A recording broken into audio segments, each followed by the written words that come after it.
Let me start by saying that Peter Terry was addicted to heroin. We were friends in college and continued to be after I graduated. Notice that I said I. He dropped out after 2 years of barely cutting it. After I moved out of the dorms and into a small apartment, I didn't see Peter as much. We would talk online every now and then. AIM was king in pre-Facebook years. There was a period where he wasn't online for about 5 weeks straight. I wasn't worried. He was a pretty notorious flake and drug addict, so I assumed he just stopped caring. Then, one night, I saw him log on. Before I could initiate a conversation, he sent me a message. "David, man, we need to talk." That was when he told me about the NoEnd house. We got that name because no one had ever reached the final exit. The rules were pretty simple and cliché. Reach the final room of the building, and you win $500. There were 9 rooms in all. The house was located outside the city, roughly 4 miles away from my house. Apparently, Peter had tried and failed. He was a heroin and who knows what the fuck addict, so I figured the drugs got the best of him and he wigged out at a paper ghost or something. He told me it would be too much for anyone, that it was unnatural. I didn't believe him. I told him I would check it out the next night, and no matter how hard he tried to convince me otherwise, $500 sounded too good to be true. I had to go. I set out the following night. When I arrived, I immediately noticed something strange about the building. Have you ever seen or read something that shouldn't be scary, but for some reason a chill crawls up your spine? I walked toward the building, and that feeling of uneasiness only intensified as I opened the front door. My heart slowed, and I let a relieved sigh leave me as I entered. The room looked like a normal hotel lobby, decorated for Halloween. A sign was posted in place of a worker. It read, "Room 1 this way. 8 more follow. Reach the end, you win." I chuckled and made my way to the first door. The first area was almost laughable. The decor resembled the Halloween aisle of a Kmart, complete with chic ghosts and animatronic zombies that gave a static growl when you passed by. The far end was an exit. It was the only door besides the one I entered through. I brushed through the fake spider webs and headed for the second room. I was greeted by fog as I opened the door to room 2. The room definitely upped the ante in terms of technology. Not only was there a fog machine, but a bat hung from the ceiling and flew in a circle. Ooh, scary. They seemed to have a Halloween soundtrack that one would find in a 99-cent store on loop somewhere in the room. I didn't see a stereo, but I guessed they must have had a PA system. I stepped over a few toy rats that wheeled around and walked with a puffed chest across to the next area. I reached for the doorknob, and my heart sank to my knees. I did not want to open that door.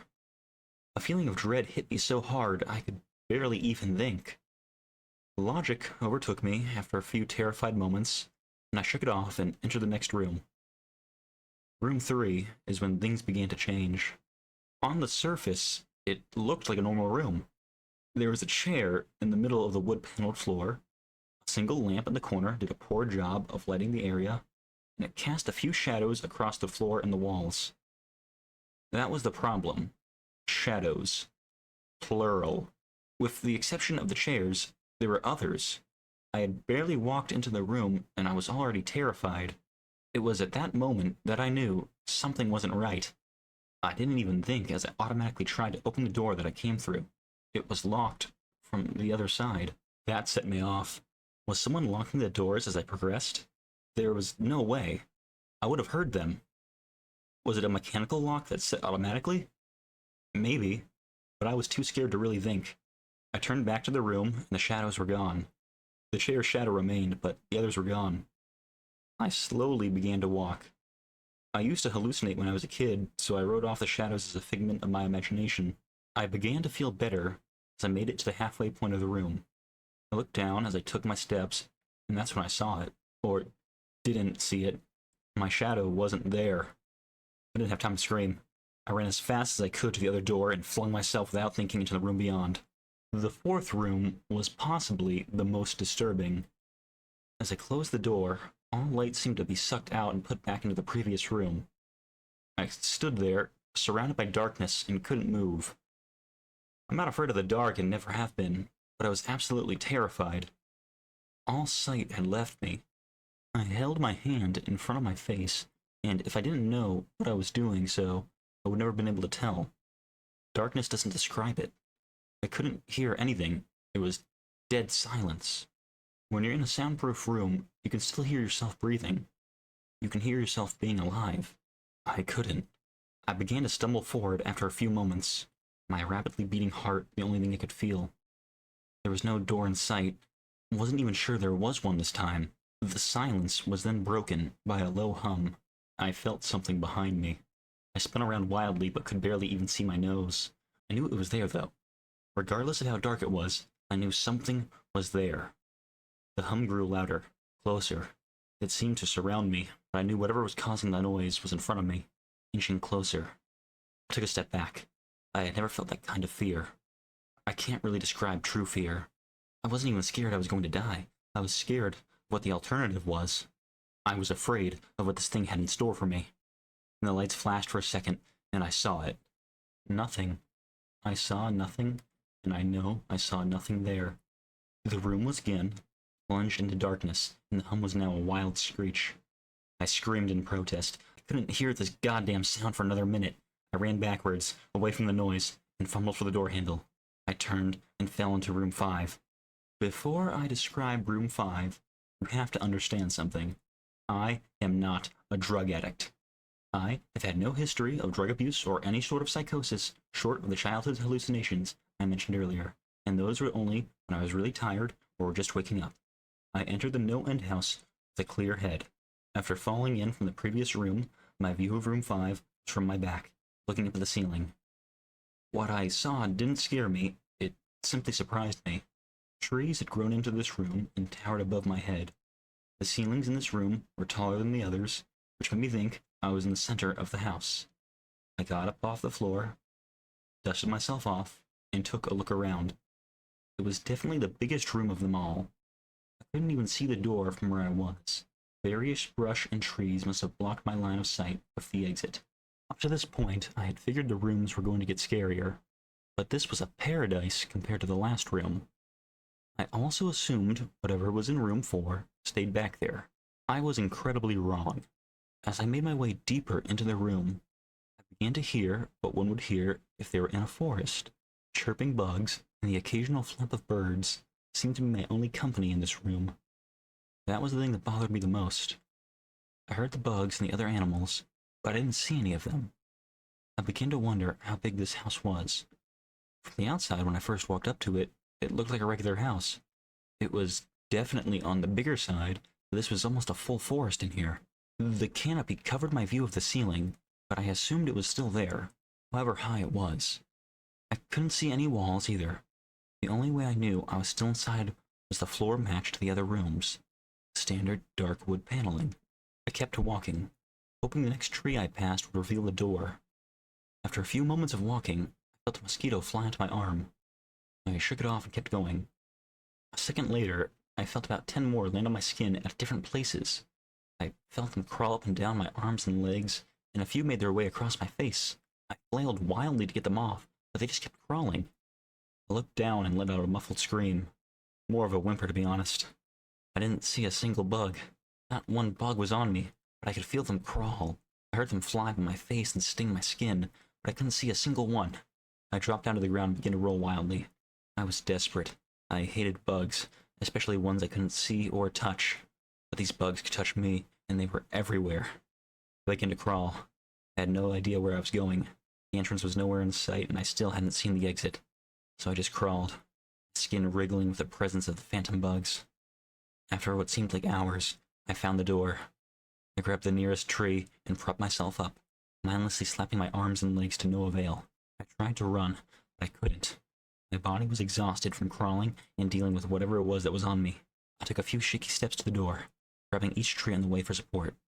It was only a few feet away when I heard it. The low hum from before. It was coming from the next room, and it was deeper.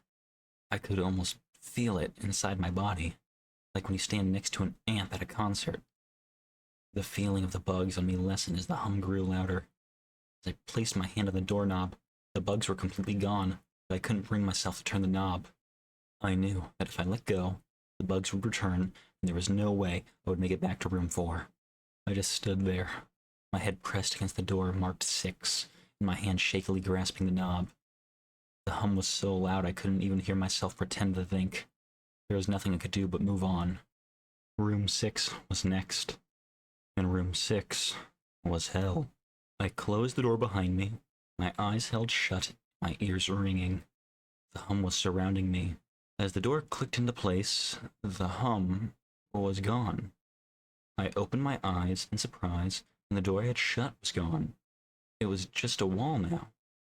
I looked around in shock. The room was identical to room 3. The same chair and lamp, but with the correct amount of shadows this time. The only real difference was that there was no exit door, and the one I came in through was gone. As I said before, I had no previous issues in terms of mental instability, but at that moment, I fell into what I now know was insanity.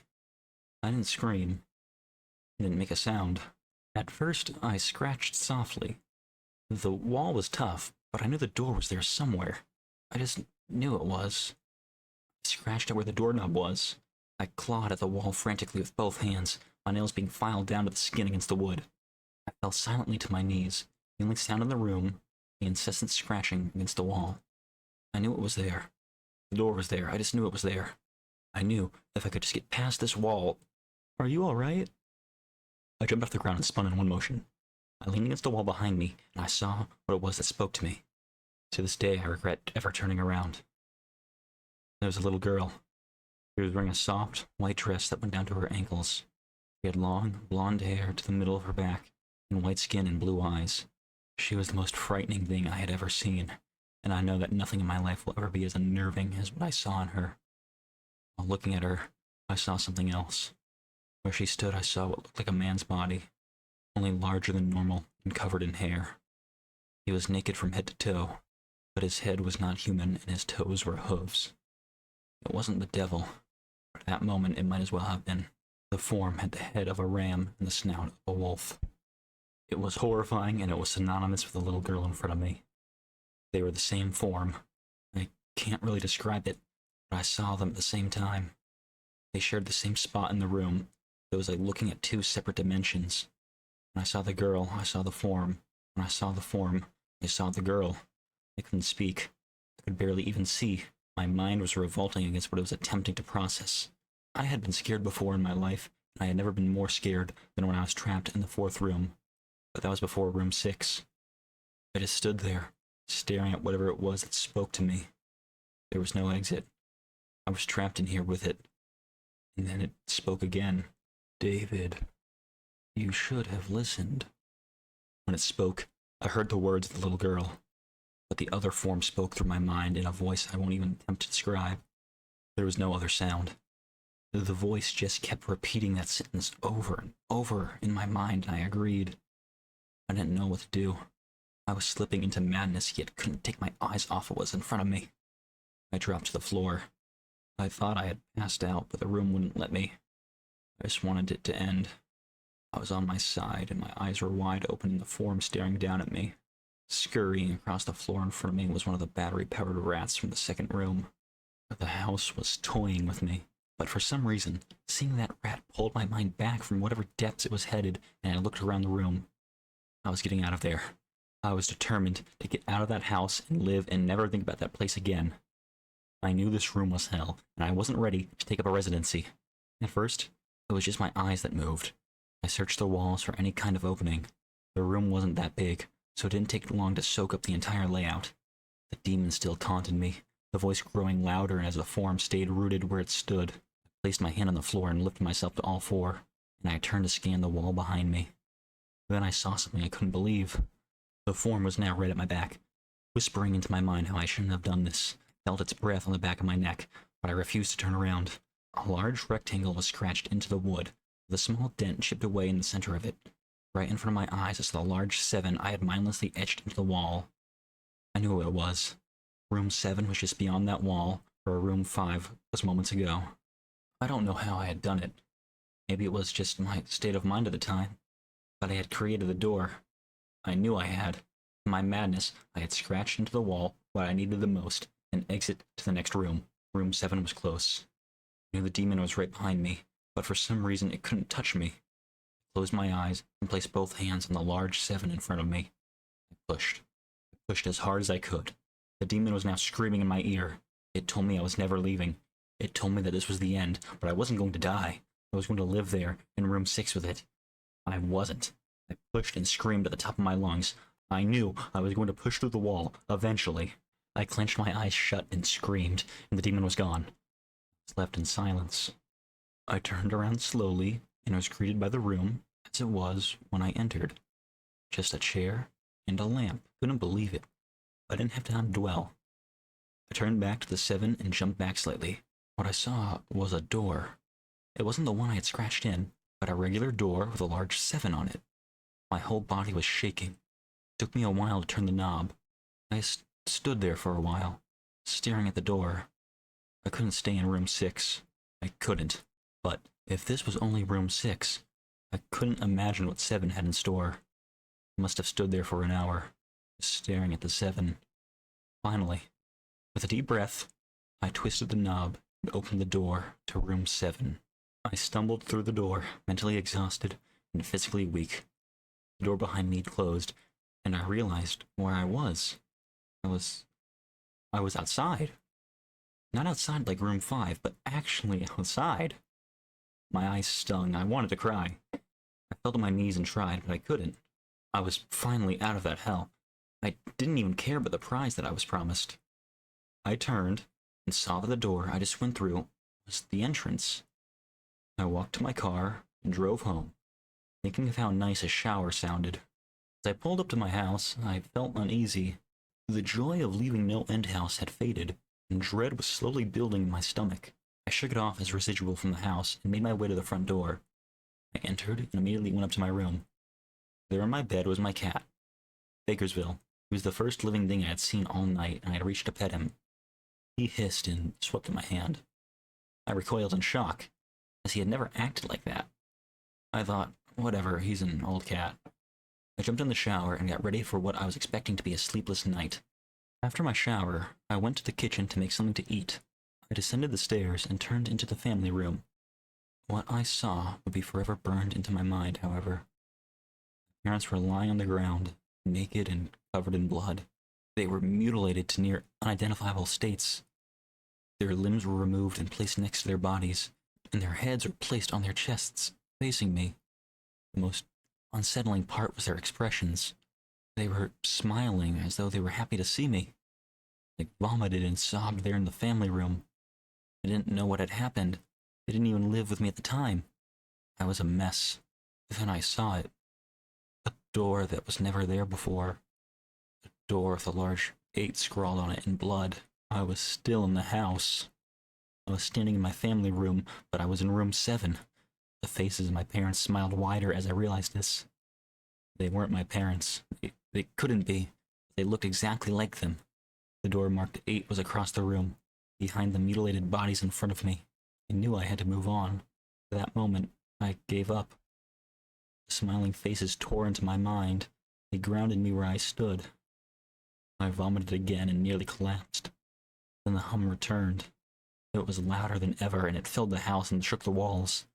The hum compelled me to walk. I began to walk slowly, making my way closer to the door and the bodies. I barely stand, let alone walk. And the closer I got to my parents, the closer I came to suicide.